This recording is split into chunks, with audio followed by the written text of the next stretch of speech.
آپ پر ایک الزام ہے کہ آپ بہت زیادہ پرو عمران خان، پرو پی ٹی آئی، ضرورت سے زیادہ. تو کیا وجہ ہے؟ بہت پسند ہے آپ کو عمران؟ میں نے عمران خان کے بندوں کی جتنی ٹھکائی کی ہے اتنی بھی شاید کسی نے اچھا، بندوں کی ٹھکائی تو اس پہ توفیق ہم بھی کرتے رہتے ہیں، عمران کی ٹھکائی نہیں کرتے. آپ کو لگتا ہے کہ ان تینوں میں بہتر کون ہے؟ اگوا 3 آپشن ہے نا پاکستان میں. نہیں، وہ تو کوئی مقابلہ ہی نہیں. تو پھر میں جو سمجھتا بہتر ہوں option عمران ان کے ساتھ- کی توہین ہے کمپیئر کرنا ان لوگوں کے ساتھ. تو پھر اسی لیے میں نے انالیسس کیا، مجھے لگا یہ بندہ ٹھیک ہے، تو تھوڑا جھکاؤ میرا بعض اوقات اس کی طرف آ جاتا ہے. دیکھیں جہاں یہ غلطی کریں گے نشاندہی ہماری رسپانسبلٹی ہے، وہ ہم کرتے رہیں گے. جہاں وہ لوگ اچھا کریں گے وہ بھی ہم کہہ دیتے ہیں کہ شہباز شریف نے کچھ کام اچھے کیے، ہم بتاتے ہیں کہ بہت اچھا کیا، لیکن اس کی اولاد نے لوٹ مار کی ہے تو بتاتے ہیں جی لوٹ مار کی ہے. اب ان کا پرابلم یہ ہے کہ ہمارے بارے میں صرف اچھا بتاؤ. میں آپ کو 2-3 چیزیں عمران خان کی بتا دیتا ہوں، میں لوگوں کو نارملی نہیں بتاتا. میں نے 2011 میں یا 12 میں اس کا پہلا انٹرویو کیا عمران خان کا. میں نے بڑے عجیب سوال پوچھے، گھر کیسے چلتا ہے، پیسے کہاں سے لاتے ہو، یہ کیسے مینٹین کیا ہے، بنی گالا. تو عمران خان نے اپنے کپڑے اتارنا شروع کر دی. میں نے وہ بیچا، میں نے یہ کیا، میں اپنے گھر آیا اس دن رات کو تو میرے فادر مجھے کہتے ہیں کہ بیٹا وہ نہیں کر رہا تھا تو شرم کر لیتا. میں نے کہا جی ابو جی. کہتے یہ جو باتیں تو نے آج عمران خان سے پوچھی ہیں ایگزیکٹ یہی باتیں تو نواز شریف سے اور زرداری سے پوچھ سکتا ہے. میں نے کہا ابو جی وہ تو لڑائی ہو جائے گی، وہ تو بات کرنے ہی نہیں دیں گے. نہیں، اس کا سیدھا سے جواب تھا، وہ دعویٰ ہی نہیں کرتے. عمران تو دعوے دار ہے نا کہ میں نے کبھی 2 نمبری نہیں کی.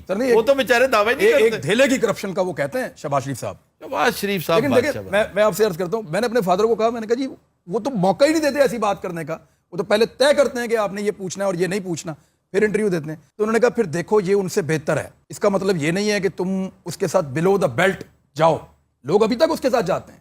وہ سوالات جو نواز شریف سے پوچھے جانے چاہیے وہ سوالات لوگ آج بھی عمران خان سے پوچھتے ہیں. نواز شریف روز اپنے گھر کے دروازے سے باہر آتا ہے، وہاں لندن میں، وہاں 10-12 صحافی کھڑے ہوتے ہیں.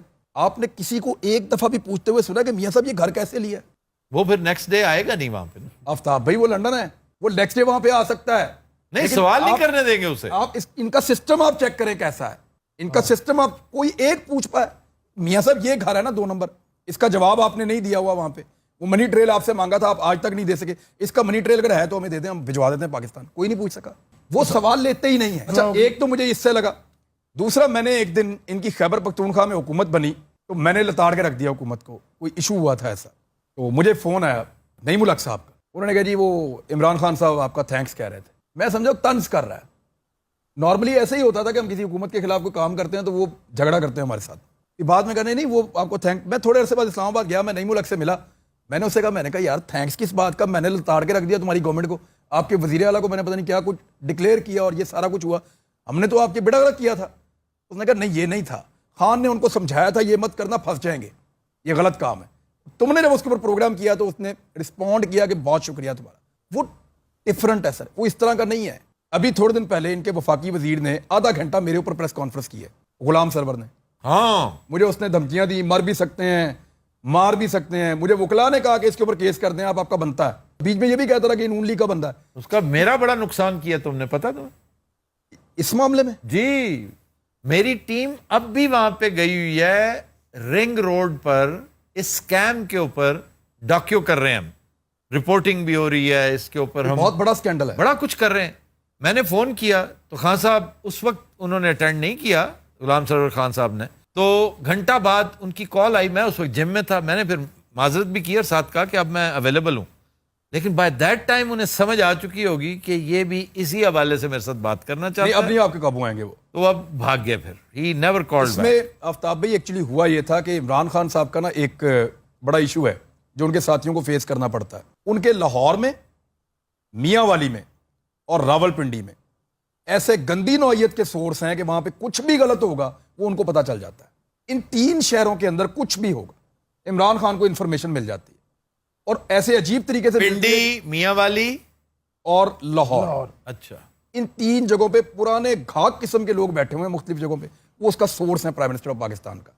یہاں پہ کچھ کر کے آپ نہیں بچ سکتے. پنڈی کے اندر ان کا ایک دوست ان کے پاس آتا ہے اور انہیں آ کر کہتا ہے خان صاحب آپ کو بڑی بدوائیں پڑیں گی، آپ کا ایک رنگ روڈ بن رہا ہے، اس کی الائنمنٹ ٹھیک نہیں ہے، گاڑیاں الٹیں گی، تباہ ہوں گی، لوگ گرتے رہیں گے، جب تک روڈ رہے گا لوگ آپ کو برا بھلا کہیں گے، تاریخ میں آپ کا برا نام لکھا جائے گا. انہوں نے کہا میں نے تو بریفنگ لی ہوئی ہے، بہت اچھا، چیک کر لیں آپ.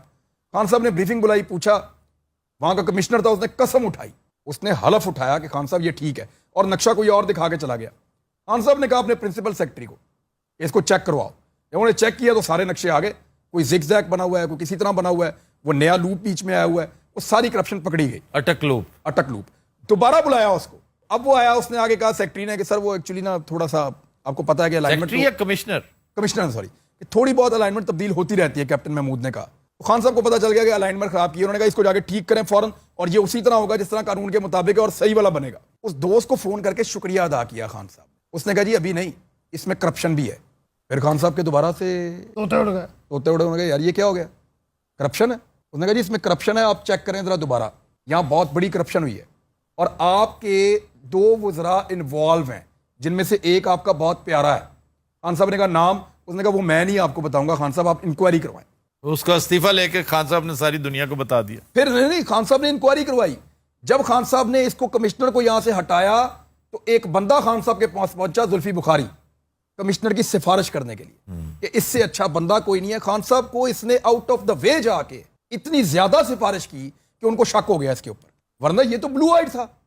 خان صاحب کا زلفی بخاری پسندیدہ آدمی تھا, وہ تو ہاؤس ہولڈ سٹف تھا, بہت قریبی. لیکن مسئلہ کیا ہوا کہ جب انہوں نے دیکھا کہ کمشنر کو میں نکال رہا ہوں کرپشن پہ اور یہ جا رہا ہے آؤٹ آف دا وے, اتنا زیادہ روٹین سے ہٹ کر اس کی سفارش کر رہا ہے, وہ بات ضرور ہے.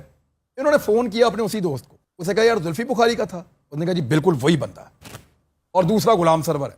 غلام سرور نے فنل ایریا کے اندر NOC جاری کیا ایک سوسائٹی کو کہ آپ یہاں پہ بنا لیں, کوئی بات نہیں, جہاز گرے گا تو خیر ہے دیکھی جائے گی.